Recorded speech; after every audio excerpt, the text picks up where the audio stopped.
Dengan payung raksasa peneduh jamaah, Masjid Agung Jawa Tengah ternyata punya makna lebih dari sekedar tempat ibadah. Menara menjulang setinggi 99 meter yang menjadi simbol dari Asma Allah berpadu mesra dengan keindahan tiga budaya dalam satu atap. Masya Allah masjidku. Sahabat masjidku, perjalanan kali ini membawa saya ke salah satu masjid termegah dan juga tercanggih yang ada di Indonesia. Masjid ini bergaya arsitektur perpaduan tiga peradaban besar di dunia, yaitu Timur Tengah, Jawa, dan juga Romawi. Inilah Masjid Agung Semarang. Menjadi salah satu ikon penyambut jamaah, pilar-pilar bergaya arsitektur Romawi terpampang jelas di pelataran. Ada 25 pilar yang menjadi penyangga lekukan-lekukan khas Masjid Umawi di Damaskus ataupun interior Masjid Nabawi di Madinah. Diarsiteki oleh Insinyur Ahmad Fanani, angka 25 sendiri melambangkan jumlah nabi dan rasul. Di gerbang masjid tertulis dua kalimat syahadat, diikuti dengan huruf Arab Melayu yang berbunyi Sucining Kuno Gapurani Gusti. Maknanya hati yang bersih adalah pintu mencapai kedekatan dengan Tuhan atau Sang Pencipta. Masya Allah. Tapi saya penasaran dengan keramaian di sebelah utara Plaza Masjid Agung. Ternyata ada kegiatan manasik haji yang dilakukan oleh para pelajar. Gimana nih perasaannya setelah mengikuti kegiatan manasik di Masjid Agung ini? Ya menurut saya sih seru ya, soalnya kita mendapatkan banyak manfaat. Jadi kita tahu kalau haji itu seperti ini gitu. Ya, Masjid Agung Jawa Tengah memang biasa dipakai untuk tempat manasik haji atau umroh dengan sarana penunjang yang lengkap. Di sini terdapat area Ka'bah di Plaza Utara, area Jamarat, kawasan Musdalifah dan Mina di basement, sampai miniatur Bukit Sofa Marwah dan jalur sa'i.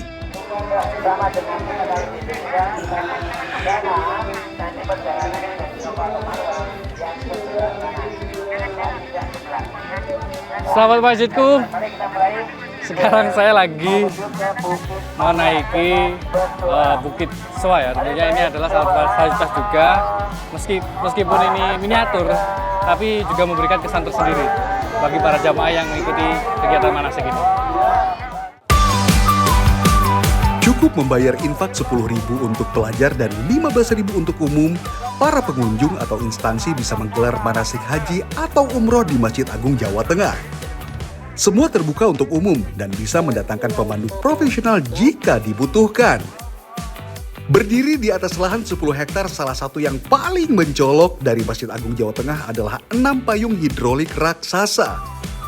Dengan pelataran lantai marmer yang luas membentang, 6 payung menjadi pelengkap dari pelataran yang memang terinspirasi dari halaman Masjid Nabawi. Ada 6 buah payung di dalamnya dan juga di depannya ada pilar-pilar yang kita sebut gerbang Al-Qunatir. Gitu. Al-Qunatir atau gerbang kemegahan. Gitu. Kemegahan, memang megah sekali Pak, karena memang besar sekali dan tinggi Pak ya. Iya. Nah, gitu. ada 6 payung ya Pak ya? Iya, 6 payung. Memiliki filosofi tersendiri Pak? 6 payung ini merupakan miniatur dari Masjid Nabawi. Payung di Masjid Nabawi, salah satu filosofinya mungkin rukun Islam, iman.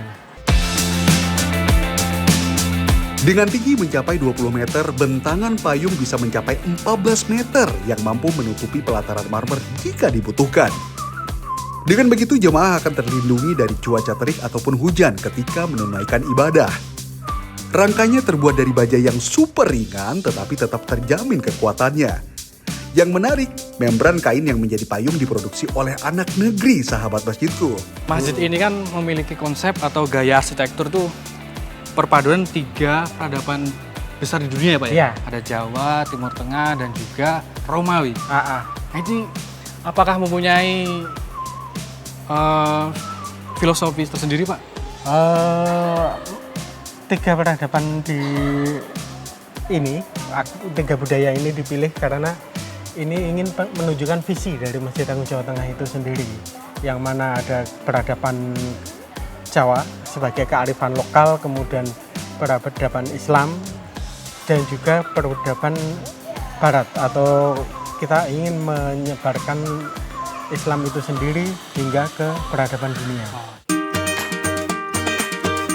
Dipersiapkan dari awal sebagai objek wisata religi, Masjid Agung Jawa Tengah memang benar-benar menjadi cermin banyak budaya yang dipadu-padankan secara sempurna.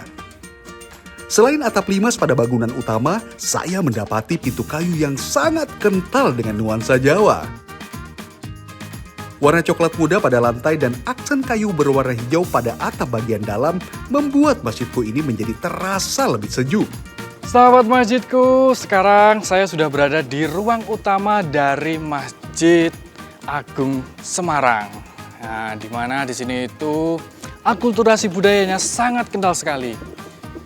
Di setiap dinding-dindingnya terdapat ornamen dan juga kaligrafi. Dan ini nih, tidak meninggalkan sentuhan Jawa, yaitu ukirannya. Nuansa tradisional makin kental setelah kita masuk ke dalam masjid. Tiang-tiang besar berukiran ornamen khas Jawa menjadi penyangga atap masjid sekaligus menara di 4 sudut utama. Dengan ornamen lampu gantung yang mencolok, sekilas memasuki ruang utama masjid layaknya menyelami bangunan khas Jawa tempo dulu. Lantai dasar masjid dikhususkan untuk jamaah laki-laki, sementara muslimah bisa melakukan ibadah di lantai 2. Mihrab di bangunan utama juga benar-benar menjadi titik fokus dari pandangan jamaah yang menjadi simbol dari terpusatnya spiritual ke arah Ka'bah. Tampil anggun dan megah dengan nuansa Jawa yang kental, bagian mihrab menonjolkan ukiran kayu yang artistik, elegan dan tradisional. Salah satu agenda rutin yang menempati ruangan utama adalah tadabur Al-Quran. Terbuka untuk umum dan seringkali disiarkan secara daring jika jamaah berhalangan hadir. Kajian ini rutin dilakukan setiap setelah waktu asar kecuali Kamis sore. Tak hanya untuk orang dewasa, anak-anak juga diperbolehkan hadir untuk melatih kemampuan baca Al-Quran. Awalnya itu kan tajwid dulu. Yang nomor 1 niat otomatis ya. Niat, 2 tajwid, ketiganya lancarnya bacaan itu. Kalau sudah terus lancar ya bisa naik, kalau tidak ulang gitu.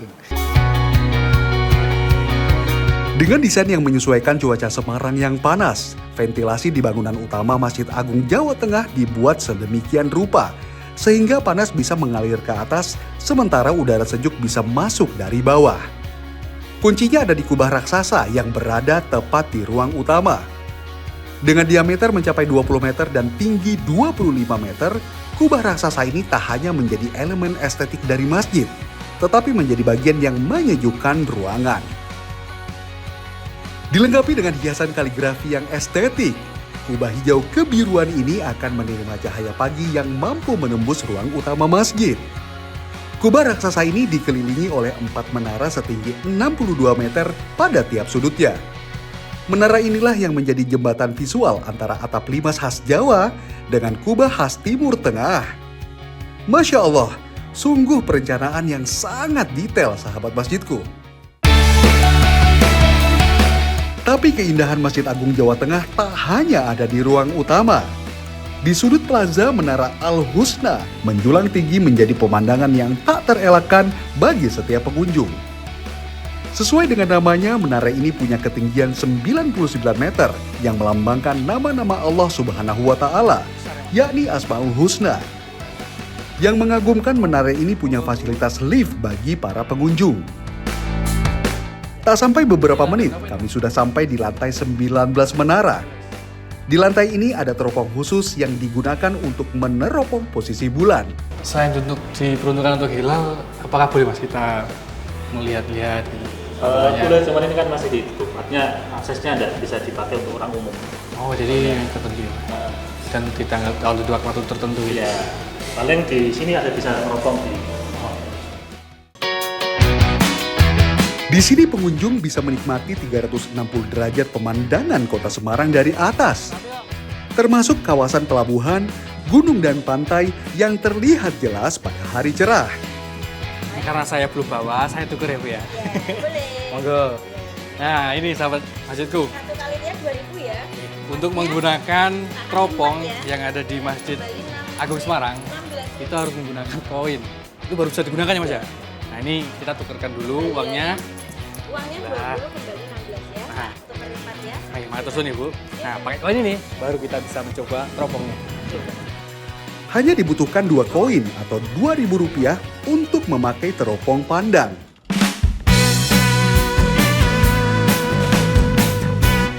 Menjadi salah satu spot favorit wisata Masjid Agung Jawa Tengah, jumlah pengunjung Menara Al-Husna bisa mencapai 1.000 orang setiap hari. Di hari libur angka itu bisa naik 3 kali lipat, sahabat masjidku. Tak hanya menikmati pemandangan yang spektakuler, sahabat masjid juga bisa mengunjungi Museum Perkembangan Islam dan Pembangunan Masjid Agung, masing-masing di lantai 3 dan lantai 2. Pengunjung cukup menyiapkan uang Rp10.000 untuk infak masuk. Di Museum Perkembangan Islam kita bisa melihat langsung benda-benda bersejarah yang digunakan saat awal mula dakwah Islam khususnya di Tanah Jawa. Ini nuansa pakaian Jawa Ya. pada waktu itu ya Pak. Ini pakaian ulama dan kiai dan santri. Ini ada jubah, ada jas ini, kemudian sorban, sarung, tongkat, kopiah atau kupluk. Ini juga ada sandal ini, sandal tapi pakai kayu. Oh iya. Wah, ini Mas, pedang. Ini pedang sama keris. Di atas ini pedang. Ini konon pedangnya prajuritnya Pangeran Diponegoro. Ada tombak juga ya Mas ya. Tombak, terus ini keris juga. Ini peninggalan zaman dulu, zaman. Dengan penyebaran Islam yang banyak melalui perdagangan, museum ini juga menyimpan aneka rempah yang menjadi bukti perjuangan ulama terdahulu. Sementara di Museum Pembangunan Masjid Agung tersimpan peralatan dan material yang dulunya dipakai untuk membangun Masjid Agung Jawa Tengah hingga semegah sekarang.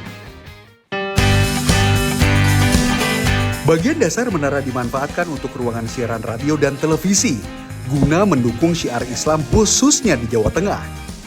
Menyasar seluruh generasi Muslim, radio dakwah Islam dan TV Masjid Agung Jawa Tengah juga berpacu dengan zaman agar mampu mengisi dakwah dengan cara yang relevan. Kegiatan kayak gini tuh sudah sejak kapan sih Mas? Kegiatan podcast seperti ini udah dilakukan sejak 2019 sebelum COVID, Mas. Ini setiap hari juga ada produksi Mas ya? Nah, setiap hari kita ada produksi, apalagi di bulan Ramadan ini, kita makin banyak produksinya, Mas. Seperti kajian subuh, dari subuh, terus disambung dengan habis duhur itu ada kajian kitab kuning, Nasaul Ibad, yang dipimpin oleh para kiai-kiai kita di Masjid Agung Jawa Tengah. Dan disambung ada khataman juz, 30 juz dari para santri MAJT, kemudian ada tokso Mas, habis khataman kita ada tokso menjelang berbuka yaitu kurma, puasan Ramadan penuh makna di MAJT. Jadi ini kan produksi TV Mas ya? Iya. Untuk MAJT TV ini. Ya. Nah untuk penyiaran sendiri Mas, ini tuh disiarkan di kanal apa sih Mas? Kalau untuk acara ngopi seperti ini, kita siarkannya di 2 kanal Mas. Ada yang di YouTube sama yang di TV lokal. Programnya itu seperti ngopi ini dan ada kajian radio untuk konten-konten yang tematik. Kemudian ada juga kajian-kajian kitab kuning Mas. Gimana sahabat masjidku? Seru kan perjalanan kita kali ini? Kalau jalan-jalan ke Semarang jangan lupa mampir ke Masjid Agung Jawa Tengah. Gak cuma buat ibadah, tapi sekaligus menambah pengalaman, hiburan sekaligus kulineran. Komplit banget kan? Sahabat masjidku, Masjid Agung Jawa Tengah kembali membuktikan bahwa masjid bukan hanya untuk beribadah namun juga bisa untuk menjadi ruang edukasi, ruang budaya dan juga ruang kebersamaan tanpa menghilangkan kesakralan.